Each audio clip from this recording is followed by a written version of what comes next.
Okay, let's get rid of my consonant stuff here, or my scale there. And let's just look at these dissonant intervals that we talked about. Now, how can we resolve these?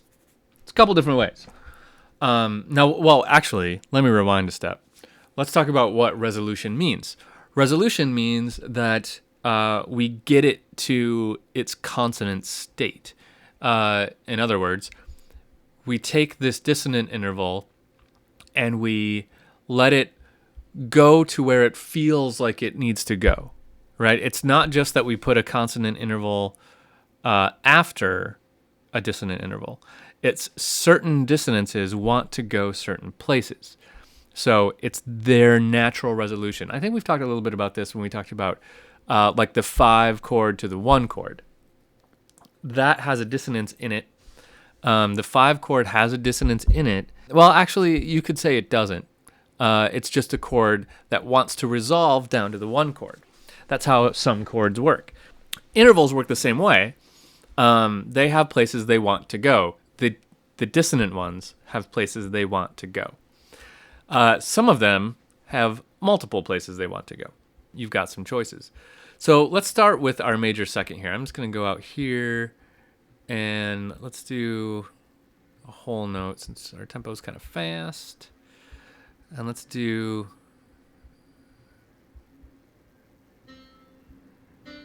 Okay, so a major second. Where does that want to go? There's 2 ways you could resolve this.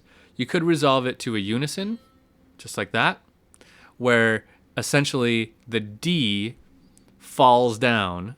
You always think about directions of notes here. So in this case, the C stays the same and the D essentially falls down and becomes a unison. Another way we could resolve this is to a major third. So in that case, the C stays the same and the D climbs up to an E. We think about these as multiple voices, like each note is going to go its own path. And we're going to talk about that more when we talk about counterpoint, but imagine singing this though. Imagine you have 2 people singing this. One person's going to sing this and then this, so they're going to stay the same. One is going to go D up to E, and that's going to sound like it resolves.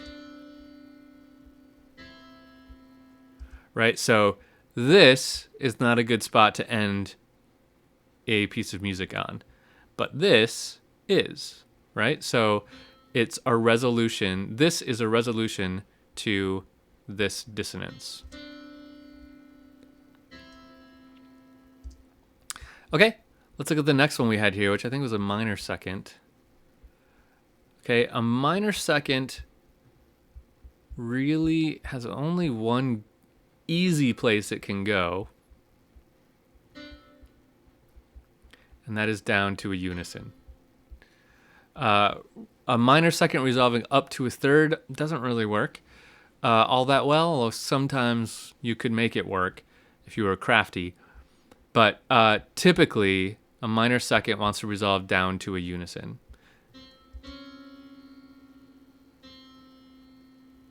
All right, so this note really wants to fall down to here. That's really the best place for that to go. What do we have here? A major 7th. Let's look at where that goes. So a major 7th, could go 2 places. The most obvious one would be for it to go to an octave, where this note stays the same and the top note climbs up to an octave to resolve it. Right? That feels like a resolution. But if we wanted to get crafty, another thing we could do, here's our 7th again, let's resolve it down to a 6th.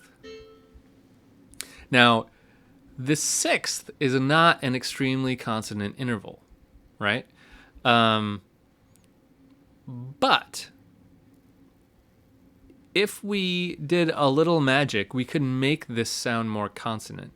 Let's hear it without some magic and just hear a 7th resolving to a 6th. right? It sounds pretty good that way. But if I this is getting kind of a little bit more advanced, but what I could do is reinforce this chord. Let me throw an A on the bottom also. So what this is going to now feel like is not like this note is the root, the C is the root. It's going to feel like it's an A minor chord, in which case it will be more pleasurable. So just by emphasizing that A at the bottom, I made it feel like an A minor chord and not a C major chord. So more on that when we talk about counterpoint. Let's look at a minor seventh. A minor seventh could do kind of the same two things. It can go up to an octave or down to a sixth. I'd probably lean towards going down to a sixth, which means let's try to resolve this to a sixth without doing this trick here. And one way we can do it is we can add another chord. So check this out. Let's hear it without a third chord.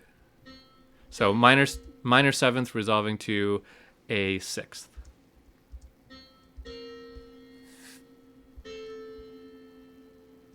Okay? Now, this isn't completely resolved to me. It's not bad. It's not a really sharp dissonance. But what if I added a third chord and went down to a fifth? Now, the minor seventh resolves to a sixth, which resolves to a fifth.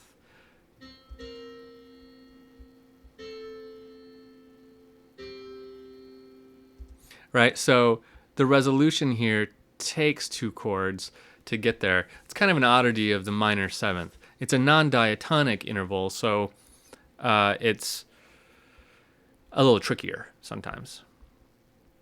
Okay, and then our tritone. Our tritone is another non-diatonic interval, so it can be a little tricky.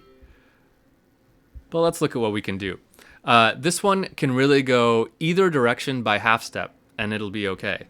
If we go up to a perfect fifth, this is a natural. That's what I meant to do.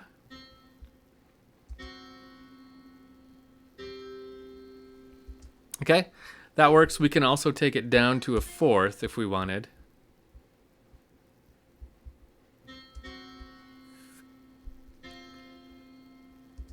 And in this case, because that fourth is kind of that special case, it's not totally resolved to me, you might add another chord and go down to a third.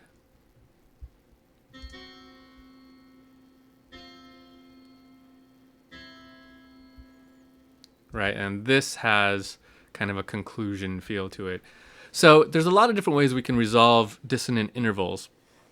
But the thing to remember is what makes a dissonant interval is a need to resolve. It sounds like it wants to resolve, which means it wants to go somewhere else to a consonant interval.